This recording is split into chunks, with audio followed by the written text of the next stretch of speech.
Prologue. The day the funeral ended, the smell of rain. Whether the rain had stopped or was still falling was impossible to tell on the ashen evening. In the empty house, a folded black umbrella and a pair of plastic gloves lay rolled by the door. The spot where the portrait had been removed remained like a stain. Do-yoon lay down, sat up, lay down again. The second hand on the wall clock took a deep breath with each tick. Then the door lock made a metallic click. "Brother-in-law, it's me, may I come in?" Harin's voice was careful. In her hands were a white handkerchief and a small first aid kit. Carrying the smell of rain in with her, she let her eyes travel once across the grit on the floor, then once over the cup on the dining table. It was the gaze of someone who knew which corner. You had to wipe first for life to start rolling again. 2 evenings after the funeral.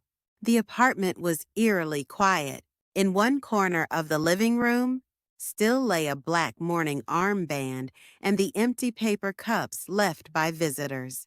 With every tick of the wall clock, it felt like the only living sound in the house. Han Do-yoon sat on the sofa. His eyelids hung heavy, his breathing thinned as if pressed down. Only days since sending his wife ahead of him, he still could not accept reality. The front door opened carefully. "Brother-in-law, it's me." Seo Harin's voice sounded low. She held a white handkerchief and a small pill case. The smell of rain from the funeral hall still clung to her clothes. She took off her shoes and looked around the empty yet messy living room, the congealed streaks on the table, as if soup had cooled and hardened, and Do-yoon staring wordlessly into space. It was not the back of a husband anymore, but of a man who had become alone. Without a word, Harin went into the kitchen. She took out a pot, poured water, and dissolved soybean paste. As the broth began to boil, a nutty aroma spread. It was the ordinary smell her sister used to let drift through the home every day. "Please have a little. You should take your medicine, too." She ladled soup and placed it before him. Do-yoon lifted the spoon with effort. His hand trembled. The spoon's tip clinked against the table a few times. The sound felt like knocking on the name of the one who still lingered in this house. Harin bowed her head and set a bowl before him. In that moment, what caught her eye was the fine beads of sweat on Do-yoon's brow, like a fever rising and falling. His forehead glinted. Harin carefully unfolded the white handkerchief in her hand. "Excuse me." She moistened it, wrung it tight, and laid it on his forehead. At the touch of cool cloth, his brows quivered. The handkerchief moved from his brow to his temple, then to the nape of his neck. She tried not to let her fingers brush his skin, but the very distance she kept made a closer tremor. "Thank you," he said shortly. At that single phrase, the handkerchief shook. Sweat, tears, or something unnamed seeped into the white cloth. Harin averted her eyes. "This was my sister's." Her voice was low and trembling. Do-yoon gripped the handkerchief once and let it go. The motion was slow. Even the air in the room seemed to move at that pace, as if their two lives were folding and unfolding on the same white cloth. After bereavement, even the air grows heavy. A single handkerchief that wipes away sweat soaks up grief, guilt, and an inexplicable tremor together. That night, the two were still inside the sisters. Shadow and yet, they had begun to become aware of each other.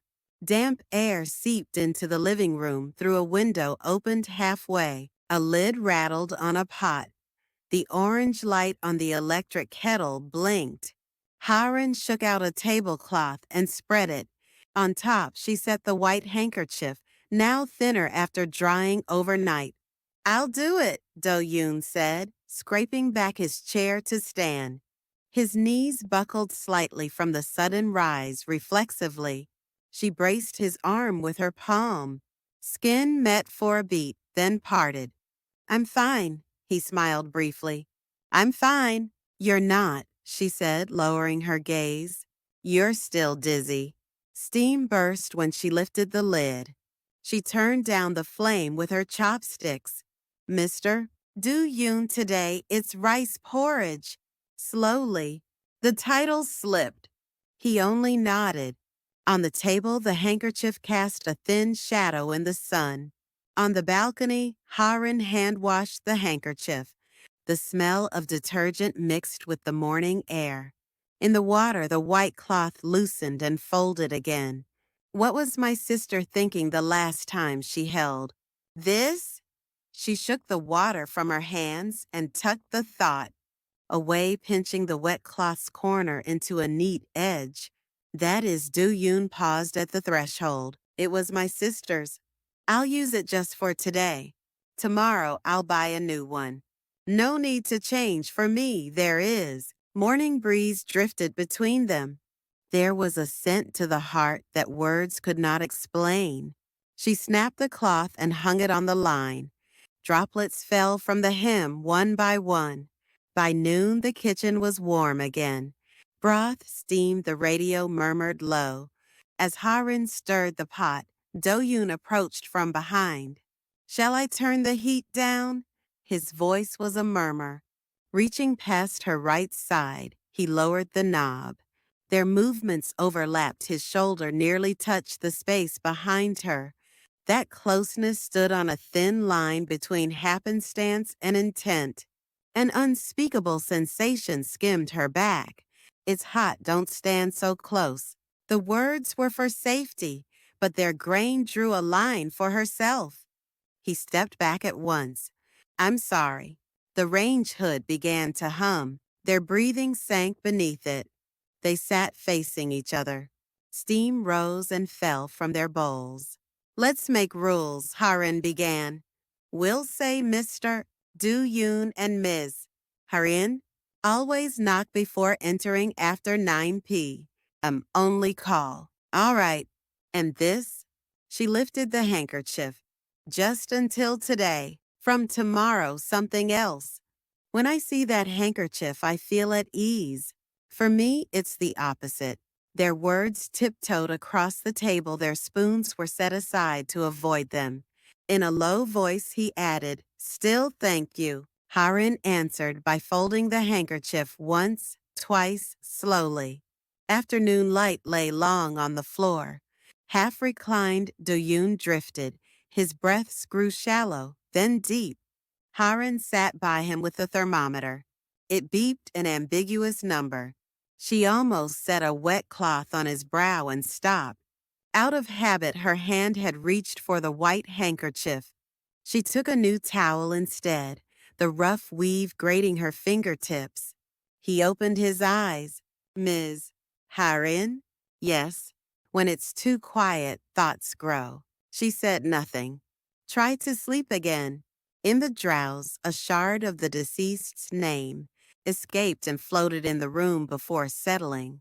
At dusk, the doorbell rang. Delivery, a man's voice. As Harun took the box, two neighbors at the end of the hall paused and looked them over. When the door closed, Do-yoon said, Don't mind it. I wish I could, she trailed off. The scattered shipping stickers on the box looked like scattered glances. She took out a bundle of new handkerchiefs, white, light gray, one with a small embroidery. Let's use these, thank you. The words sounded oddly far away, as if another layer of air had formed between them. Dinner prep continued chopping sounds, boiling water, the fridge motor. Harun forced herself to listen. The clatter covered her mind. The radio mentioned a neighborhood blackout, then among light. Items made a joke about how rumors were hard to put out once lit. She clenched the dishcloth tighter. What are you thinking? He asked. Nothing. Just practicing how to draw a line. We're doing well. Yes, we are. More words were swallowed by their eyes than spoken by their mouths. When Ha-rin ready to leave, Do-yoon walked her to the entrance. I'll be late tomorrow. The cafe is short-staffed. Take your time. As she put on her shoes, the porridge is in the fridge. Medicine after you eat. I know, Ms. Ha-rin? Before the door closed, they bowed at the same time, half a greeting, half hesitation. The door beeped shut. A small breath seemed hooked to the sound. At the end of the hall, a neighbor muttered into his phone, "Yeah, that place." The sister-in-law. She still comes. A frayed tail of words trembled on the entryway floor. On the bus home, Ha-rin watched. Her reflection in the window tired, eyes unsteady. In her pocket lay a freshly folded handkerchief. She touched the corner. Only by the length of one side, no closer. She recited a private rule. At the same time, Do-yoon turned off the kitchen light and left the living room half lit. He unfolded the old handkerchief one last time, then laid it deep in the drawer. A part of his heart folded away with it. Distance is not a number, but a texture. Rules spoken aloud cannot block every tremor of the mind. Yet as you fold away what can be folded, you find the strength to endure tomorrow. That night, one of them folded, the other chose not to unfold. In late afternoon sunlight slanting along the apartment corridor, Ha-rin went down with a bag of trash. Two middle-aged women stood waiting at the elevator. Their voices were small, but to her ears they were crisp.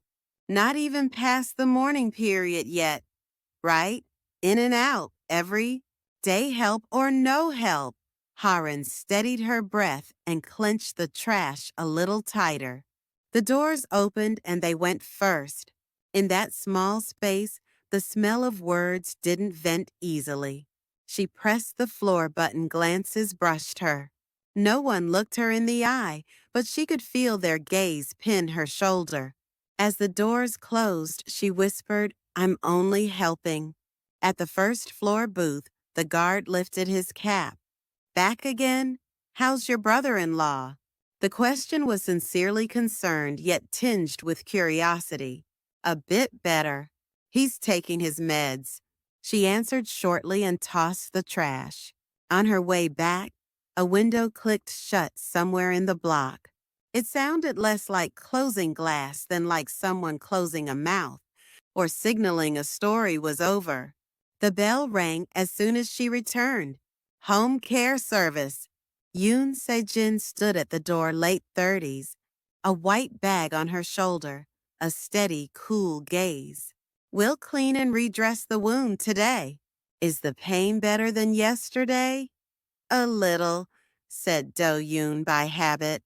Se-jin pulled on gloves and laid out gauze and antiseptic. Her hands were precise, swift, without frill. Ha-rin stood by with a wet cloth. "Please hold here," Se-jin said, and Ha-rin lightly braced Do-yoon's arm. In that brief touch, she felt his warmth again. Se-jin's eyes flicked once sharp. "Rumor is fire," she murmured. "Pardon? If wind comes, it grows water, douses it for only a while. What matters is keeping distance so nothing catches." The advice was professional, but her eyes were on the two of them. After the nurse left, the phone rang. It was their mother. "Ha-rin, where are you sleeping these days?" "At my brother-in-law's." A rough breath came through the line. "People are already talking."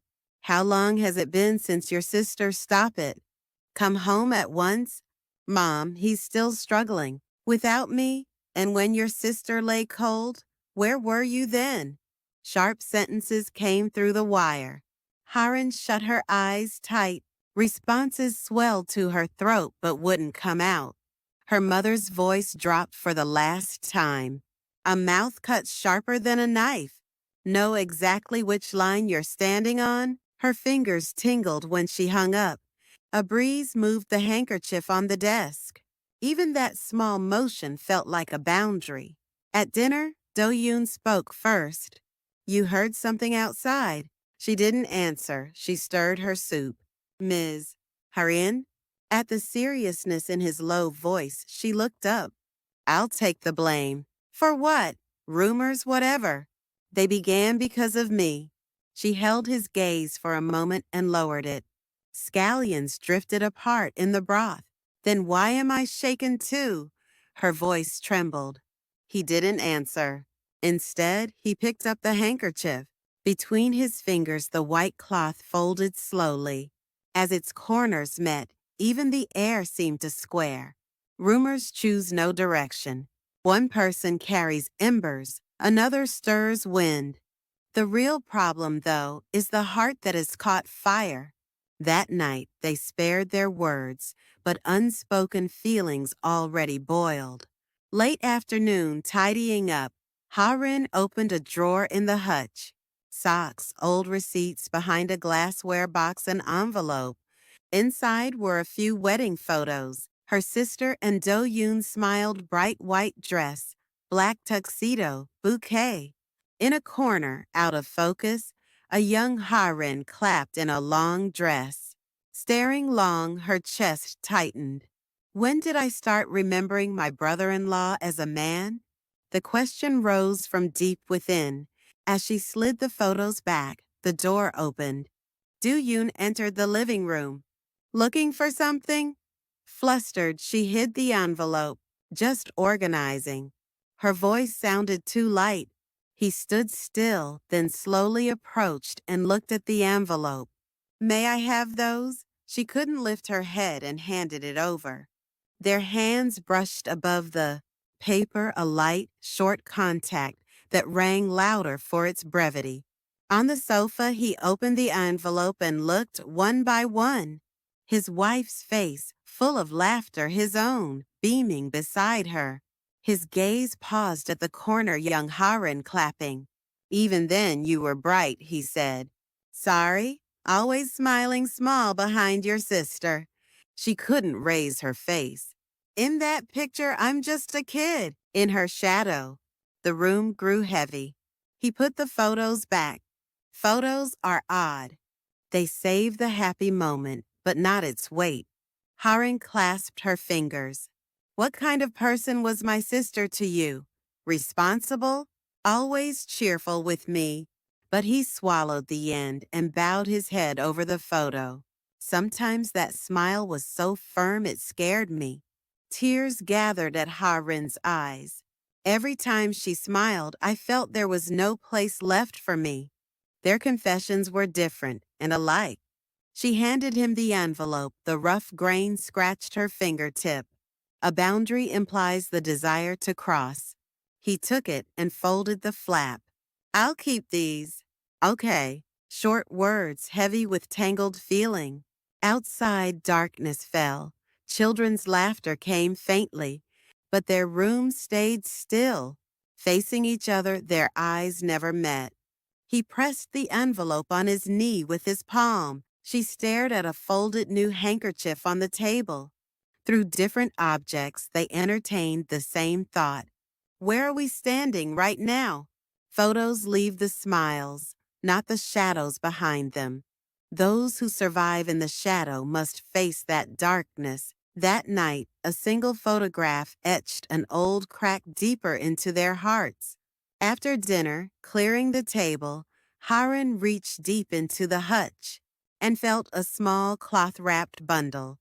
Inside lay a worn envelope. On the front, in round script, to Harin. Her heart plummeted. It was her sister's hand, familiar strokes, the diligent pressure. Her hands shook. She could not tear it open easily. Carefully unfolding the paper, her sister's voice sprang alive. Harin, if I happen to go first, don't hate Do-yoon. He guarded our home till the end. It was I who first said I'd shoulder father's debt. I wavered many times and made choices you never knew. If someday you find out, see me as I am and him as he is. The letter stopped there. That choice was left unwritten. Clutching the letter, she panted.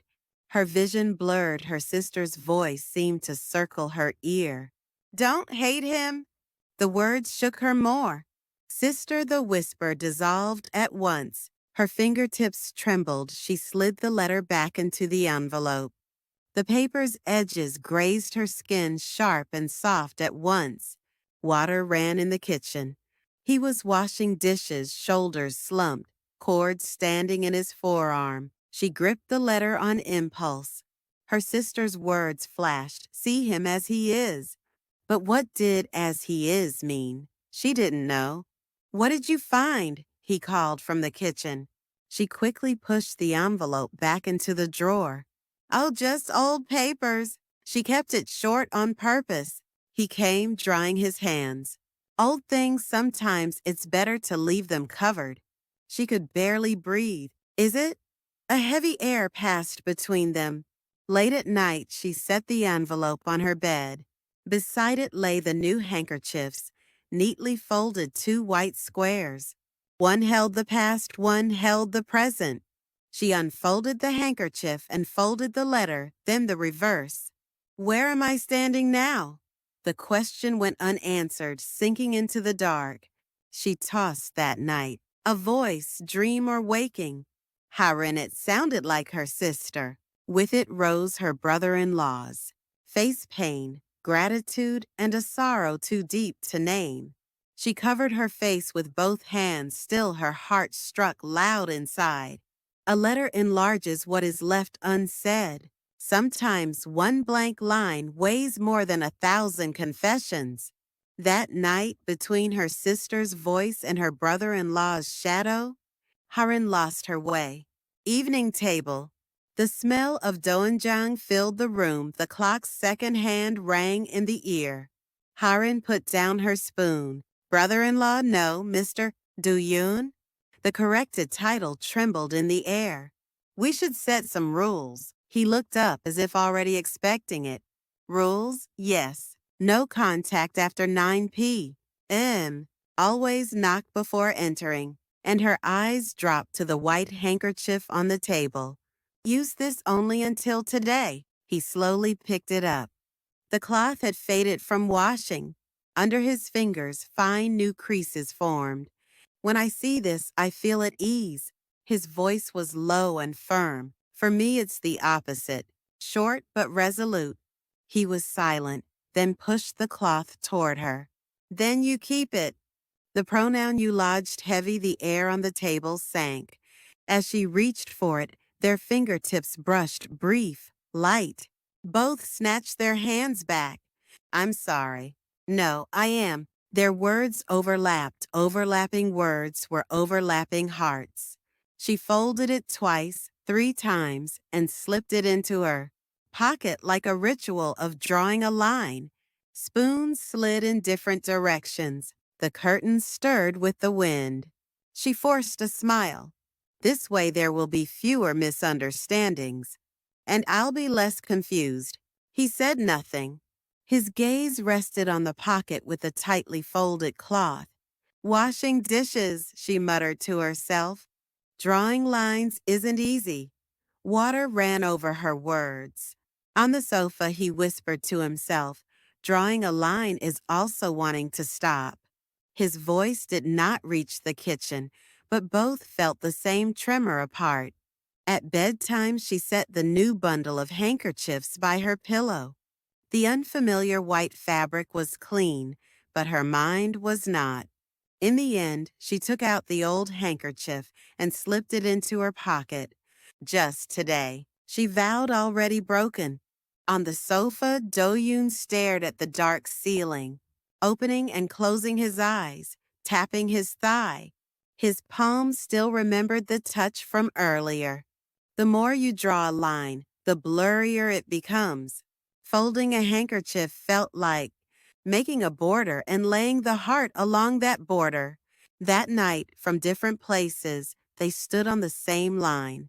Days later, the neighborhood mart bustled seaweed, tofu, greens for memorial dishes.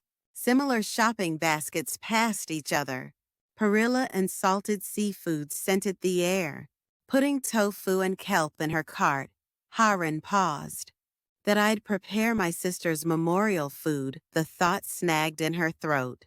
Beside the register, someone whispered, "That house is still not quiet." I know. The sister-in-law keeps coming. She kept her head down, acting nonchalant. Plastic bags rustled too loudly. By evening, warmth and broth filled the apartment again. The soybean soup burbled, steam dampened the air. Haran paused with the ladle. What do you think the last thing she ate was? Her voice. Surprised herself, so low, so shaky. At the table, Do-yoon closed his eyes and opened them. On rainy days, piping hot soup. Doenjang with kimchi. As he spoke, steam rose from the bowl, as if the missing person still sat at the table. Haran lifted a spoonful and set it back. Her throat was too tight even for the scent to go down. They faced each other, spoons did not move. He spoke first. Don't carry guilt, Ms. Haran. That day wasn't anyone's fault. But I was always behind my sister. When she smiled, I was a shadow. When she hurt, I looked away. Her voice soon became a sob. He looked at her silently for a long second. The handkerchief slid from the table. He picked it up and held it out. Your sister would have wanted to protect you. She took it but could not bring it to her eyes. It felt like tears would erase her sister's trace from the cloth. The bell rang. Ding dong, they both looked up. He rose slowly, his steps to the door sounded loud. The voice outside was familiar. It's me, Mother.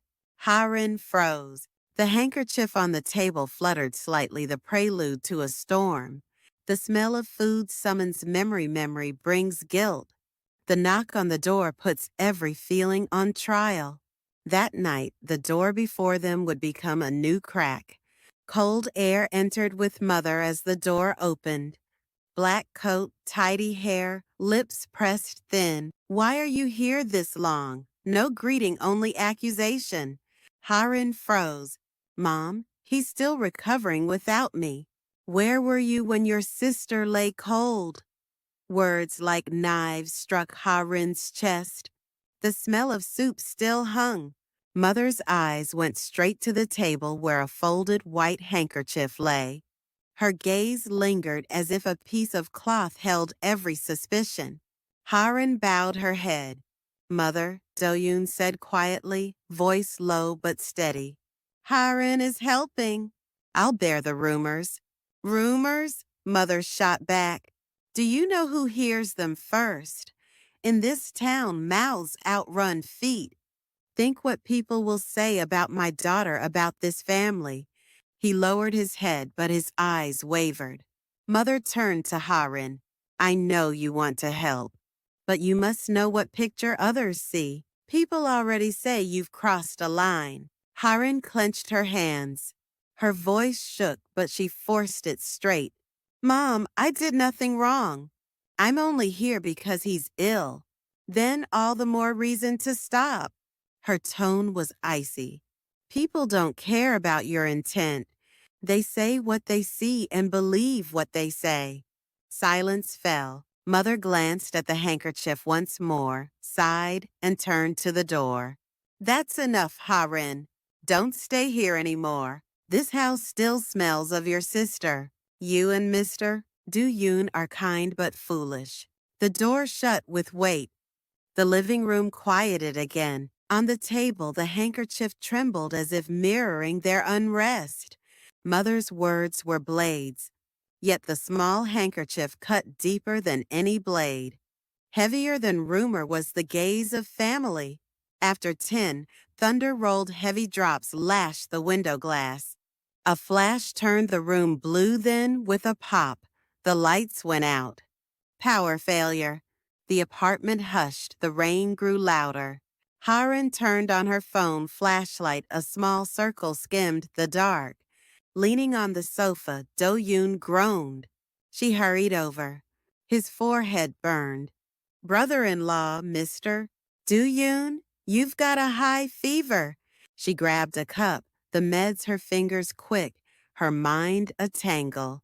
She ran cold water, soaked the handkerchief, wrung it, placed it on his brow. His brows twitched. "I'm okay," his voice was faint. She slid the cloth from forehead to temple to nape. A thin layer of air rose and fell between skin and fabric. In that thin gap, their breaths overlapped. A spasm went through him reflexively. His hand gripped her wrist tight. Her eyes widened. A beat of silence. Then both withdrew at once. "I'm sorry. Know me?" Their apologies overlapped thunder, amplified the echo. With only the phone light, she re-wet the cloth and set it on his neck. Eyes closed, he whispered, "Thank you." She gripped the handkerchief instead of answering. The warmth and damp in her fingers, was it caregiving or a forbidden tremor? The lights came back on. They both squinted as if ashamed to see each other anew. The handkerchief lay wet on the table, beads of water seeped into white. A downpour muffles every sound, but cannot erase the tremor of a heart. A wrist grasped by reflex, the same apology from both lips in that instant. They had already crossed a line. The day after the storm, the air was still damp. The bell rang as Harin opened windows. Home care service. Yoon Si-jin again, tidy white bag. A cool, neat gaze. "Let's check the wound today," she said, and Do-yoon sat. Gloves on, she worked gauze, antiseptic, tape in order. Her hands were exact and unshaken. "Does it hurt much?" Harin asked gently. Do-yoon let out a breath between a sigh and a laugh. "Just enough pain to know I'm alive." Si-jin's hands paused and resumed, smooth. Peeling off her gloves, Se-jin looked at Harin. "Helping is good, but family also has borders." Harin looked away. "I'm just because he's not well. Family isn't tied only by blood and rights," Si-jin said firmly. "It's also tied by time and care. That's why it's dangerous. Taboos begin nearby." A chill crept up Harin's neck like Se-jin could see through them. He met Se-jin's gaze. "Whatever we do, others will see it differently. That doesn't mean we should stop what's necessary. Patients aren't only a body," she said. "Hearts need tending." A shaken heart wounds deeper than flesh. He had no answer. He looked at the gauze on his hand. "Packing up," she added. "If you want to stop, one of you must turn quickly. If both stop, you can stand. If one is late, you both fall." The door shut, the room grew dense. Harin looked at the warm, wet cloth in her hands. What did she mean? Her voice trembled. Do-yoon didn't answer. He folded the white handkerchief on the side. Table corners meeting, the air itself folding square. People always watch us with two pairs of eyes, our own and a third person's. More frightening than that third person's words was how our own hearts shook at them. Late at night, sleepless, Harin stood before the hutch. The first letter wouldn't stop knocking in her mind. There might be more. She clicked on a small flashlight and reached deep. Her fingers touched a small box. Inside were two old envelopes, one labeled "To Mrs. Miran," the other a small note for Harin. Her breath quickened. She opened "To Mrs. Miran," first paper yellowed with age, diligent letters blurred here and there. "Mom, my marriage to Do-yoon wasn't only love. Because of father's debts, I proposed it first. I chose responsibility over love. I was foolish, sometimes cruel. I wanted to be honest with Harin, but I'm scared even at the end. Please don't hate me." Her fingertips tingled. She proposed it? The shock thudded in her chest. Next was the small slip, Harin. "I feared that someday you might see him as a man." Strange, isn't it? If he were ever alone, I would want you to protect him. What I tried to keep to the end was both of us. Lightning flashed in her mind, her hands shook around the paper. Was it love, a request, or a curse? She couldn't tell. The kitchen light flicked on. He stood there with a glass of water. She hurried to fold the letters. "What's going on?" he asked quietly, stepping closer. "I just some old letters," her voice cracked. He looked at the envelope in her hand, said nothing more, and turned away to the sink. His back felt heavy and far. Clutching the letters to her chest, tears blurred her view. "What did you want, sister? To entrust him to me or to forbid him forever?" No. Answer only a deeper fissure in her heart. The letter's sentences were thin as handkerchief cloth and heavy as stone. Rinsing the cup, he murmured, "What remains after someone leaves is always the unsaid." She didn't answer. She slid the letters back into the drawer. Her eyes wavered, her lips held shut. It was a confession and a maze. Her last voice led them to a more dangerous fork. That night, taboo was no longer a past shadow. It was a living hand shaking the present. The next afternoon, Harin visited her mother with the small envelope heavy in her palm. "Mom, this my sister's letter." She handed it over with her head bowed. Miran opened it with trembling hands. The diligent lines met her eyes, "Mom. My marriage to Do-yoon wasn't only love. Because of father's debt, I proposed it first. I'm scared to the end." Mother's lips quivered. "So your sister to your brother-in-law for our family?" Her voice broke, her eyes shook. The room froze. Eyes closed, Haran spoke low. She always carried the family's burden alone. Choosing him wasn't only love. Mother set the letter down, almost throwing it. "I wish I hadn't known." Anger and grief braided in her words. A moment later, Do-yoon entered. Instinctively, Haran tried to hide the envelope, but Mother placed a hand on it first. "Mr. Do-yoon, is this true?" He bit his lip, then bowed his head. Yoon-jin would have. "I could only accept." His tone was calm, but the shock rippled larger in the room. Sighing deep, Mother looked straight at Ha-rin. "I know you want to help, but stop coming.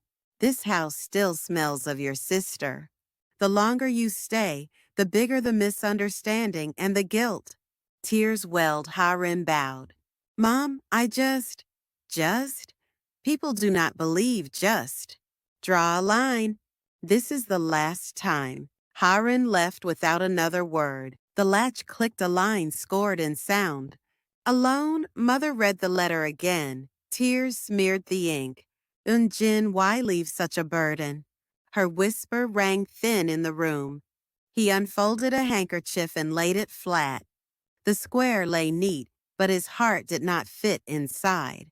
His eyes went to the door where she had gone, though he knew her steps were already far away. Drawing a line was sometimes how you survived. Yet at the moment you drew it, the heart shook harder. That night the three stood on different lines. Under harsh sun, the traditional market, bustled vendors hawking tofu and seaweed, plastic bags, crackling, knives beating boards, a baby crying its noisy symphony. Do-yoon walked with a shopping bag to buy greens for the memorial. He felt eyes following the more he walked. Behind him, two women whispered, "The sister-in-law goes in," and out every day, they say. Mornings not even over knife points at his ear. He kept his face blank and gripped the bag tighter, quickening his pace. At the produce stall, Church Deacon Lee Tae-soo waved. "Shopping, mister." Han, smiling mouth, twisted eyes. "For the memorial," Do-yoon said and paid. As he turned, Lee's Do-yoon did not stop. He lifted his bag and walked on, but the eyes in his back felt like dozens of nails. His heart pounded. Light words, heavy when they lodge. He muttered and left the market. At home, he set the bag by the door. His hands shook. Turning on the kitchen light, he saw Haran's startled face. Are you all right? He shook his head. It's nothing. His voice was even, his eyes far. He sat, opened a drawer, took out a white handkerchief and spread it on his knee. Fold, fold, fold, the corners grew sharp. On the last fold, the edge pricked his finger. A bead of blood formed. He stared, then pressed the cloth to it. People's words cut deeper than this. The market's talk was a blade. Laughter tossed off lightly wounds the one it touches. That evening, in a handkerchief's sharp corner, he felt the town's gaze again. Cold fluorescence in the waiting room. Coughing, wheelchair wheels, numbered chimes. Du-Yoon sat before the exam rooms, rubbing his ticket and bowing his head. Mr. Han Do-Yoon, the doctor called. Inside, flipping the chart, the doctor said evenly, pain is improving, but insomnia is severe with depressive tendency. Don't overdo it. Regaining sleep matters more than medication. Handing the prescription more than treatment. You need time to lighten your mind. If possible, have a stable space of your own. A space by myself echoed long. Leaving the exam area, he found Harin waiting by a cafe chair. She sprang up. Mr. Do-Yoon, how was it? He held up the script. I need to get sleep back, he said, heavy with fatigue. On a bench out front, passers-by glanced at them. She bit her lip. Mom told me not to come. He nodded. I know, but if I don't, you're alone. He turned his head, their eyes met for a moment. Sometimes being alone is better for a patient. The sentence was short, seeded with conflicts. Wind shook the street trees. A faded flyer tumbled to their feet. She picked it up and put it down. He folded the prescription. The paper's creak sounded like folding a handkerchief. Her heart sank at the sound. He stood first. Let's go. She followed slowly. A small gap opened between them, and people's eyes seemed to slip into it. Hospitals record the body's wounds, not the mind's. Some wounds heal alone, others heal together. That day they held different prescriptions. 2 letters lay on a low table, her sister's confession to mother, and a short note to Ha-Rin. Mother, Do-Yoon, and Ha-Rin sat together. The air was heavy, damp. Even the clock's second hand sounded loud. Staring long, Mother pressed her brow. I tried to preserve face and lost my children. Her voice was low, cracked deep. Mom, my sister tried to protect the family to the end, Ha-Rin said softly. Whether it was right, I can't say now. Mother struck the table lightly. Right or wrong doesn't matter. What people say does. They looked to him. He stared at the letters, then bowed. I won't say more. The line ends here. Calm tone, wavering eyes, and Ha-Rin caught the wavering. Mother exhaled. Stop, both of you, in this house. If you don't stop now, rumor will swallow the family name. Ha-Rin bit her lip. Yes, Do-Yoon nodded too. Both knew even as they nodded the words were not their truth. Saying stop was a way to hide the feeling that they could not. A cracked window billowed the curtain. The 2 letters rustled like saying, it isn't over. Ha-Rin looked away. Do-Yoon's eyes followed the curtain's sway. Neither spoke. Both swallowed the same question. Can we really stop here? Mother picked up a handkerchief and set it on her knee. Who would think a 2001 square could ruin a life? She looked at the cloth but spoke to them. The room pressed down. Someone seemed about to cry, but no one did. To stop often walks with the foreboding that you won't. Letter and handkerchief, 2 white. Squares drew the 3 hearts onto different paths. Choices existed only in words. The real choice had yet to begin. Near evening, Do-Yoon sat on a bench by the pharmacy. Yoon Si-jin approached high school classmate, now closest to the town's rumor mill. From his pocket, he took a small USB. I don't usually do this, but you might need it. His face mixed pity and caution. Do-yoon took it, puzzled. What is it? The person who spread it. Hear it yourself. But once you hear it, it'll be worse. Si-jin said no more and left. The USB was small and light in his hand. The shame and suspicion on his back were not. That night he slotted it into the laptop. Static and then voices he knew. Mr. Han, they say the sister-in-law is in and out. Everyone knows. A low laugh. Another voice. The handkerchief is proof, they say. His fingers shook. The screen showed date and time the very day Harin first wiped his sweat. He sprang up and paced.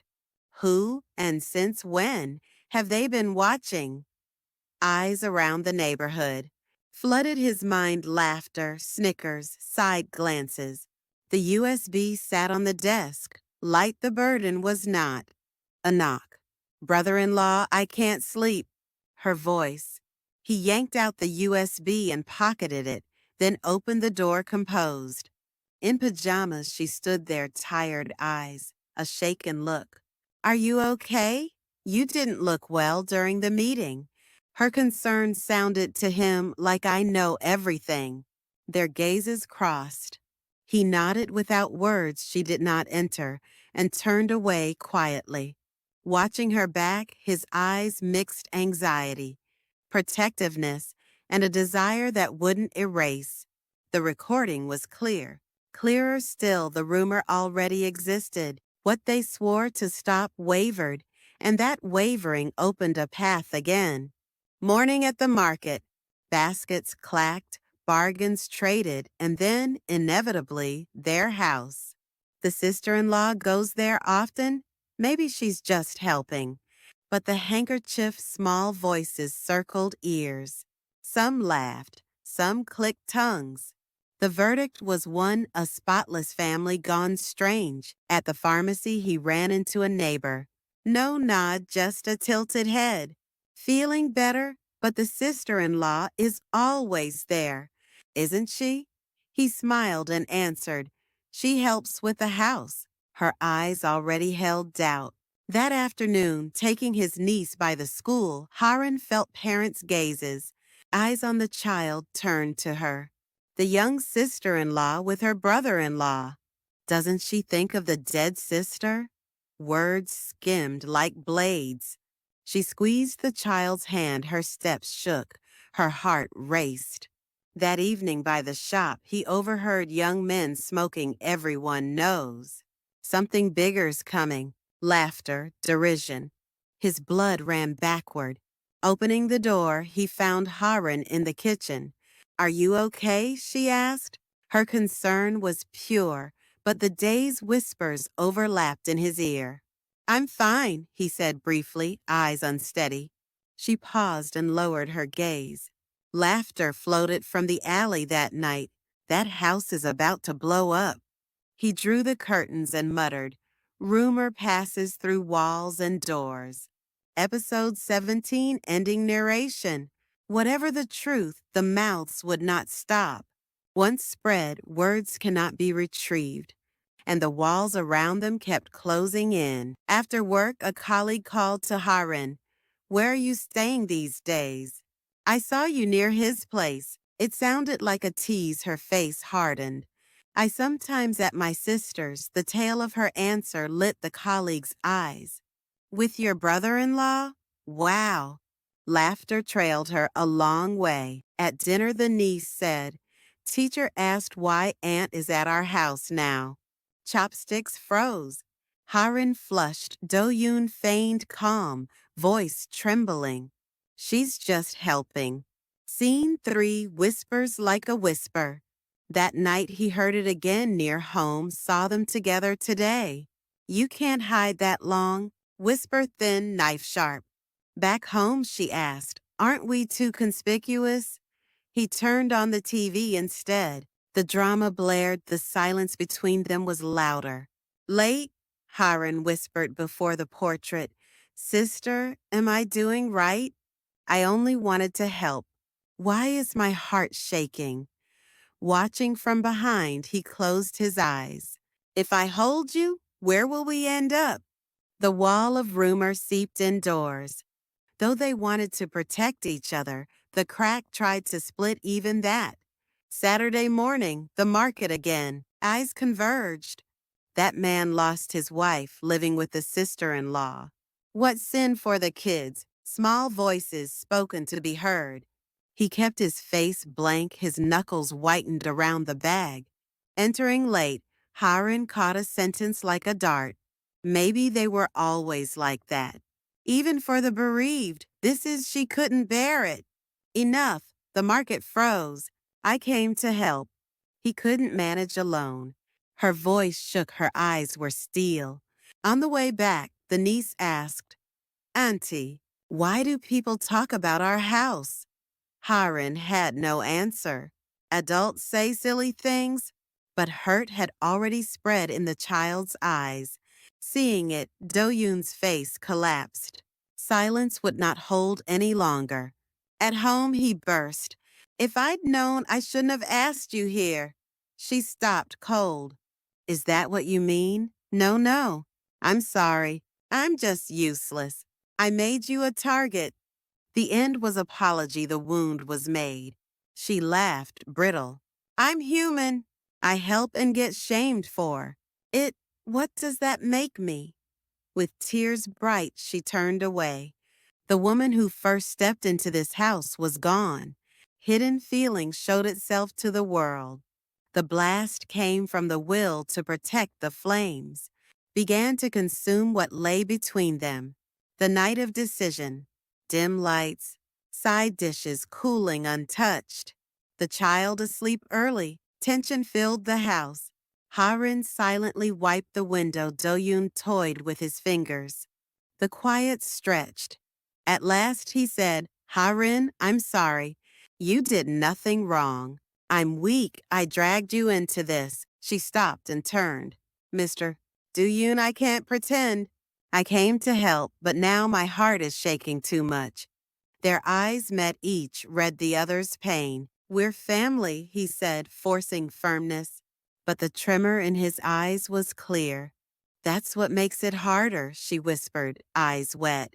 If we weren't, it wouldn't hurt like this. Night deepened.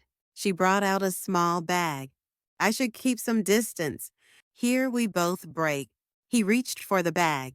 Don't go, please don't. But there was no strength in the plea. She gently pried his fingers away and smiled. I want to protect you. To do that, I need to step back now. The lights went out one by one. Two shadows stretched long at the door. When it shut, their hearts collapsed together. But an ember of feeling still burned. The night of decision chose parting, but could not erase their hearts. Leaving was not an end, but perhaps the beginning of a larger wave.